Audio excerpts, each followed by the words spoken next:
घरेलू स्तर पर निर्मित लौह एवं इस्पात उत्पादन नीति, ये गवर्नमेंट की एक नई नीति आई है, पॉलिसी आई है।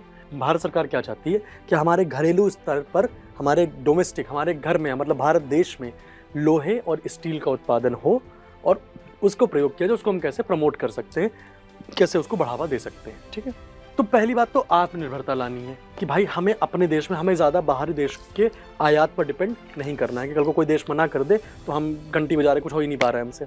अपने देश में उगाना है, पहली बात। दूसरा क्या करना है, घरेलू मूल्य संवर्धन। मान लो स्टील की कोई चीज़ है, अब उसी स्टील से बहुत सारी चीज़ें बनती हैं। स्टील की एक परत है, उससे हम क्या बहुत सारी चीज़ें बनते हैं। ब्रिजेस में प्रयोग होता है ना, रेलवे के ट्रैक्स में कई बार प्रयोग होता है ना, बोगियों में प्रयोग होता है, बहुत जगह प्रयोग होता है। उसमें जो वैल्यू एडिशन है, वैल्यू संवर्धन है, वो इंडिया में ही हो। मूल्य संवर्धन क्या होता है, मान लो आलू है ना, आलू को तुम काटोगे, उसमें प्रोसेस करोगे, है ना, खाद्य प्रसंस्करण करोगे उसका, और उसके बाद उसको चिप्स के रूप में बेचोगे। तो क्या हुआ, जो आलू तुमने 10 रुपए का इतना सारा आलू खरीदा, उसे तुम 10 रुपए के 5 चिप्स 6 चिप्स बना के बेच रहे हो। ये क्या हो गया, मूल्य संवर्धन। उसी चीज़ का मूल्य बढ़ा दिया, उसको थोड़ा सा प्रोसेस करके।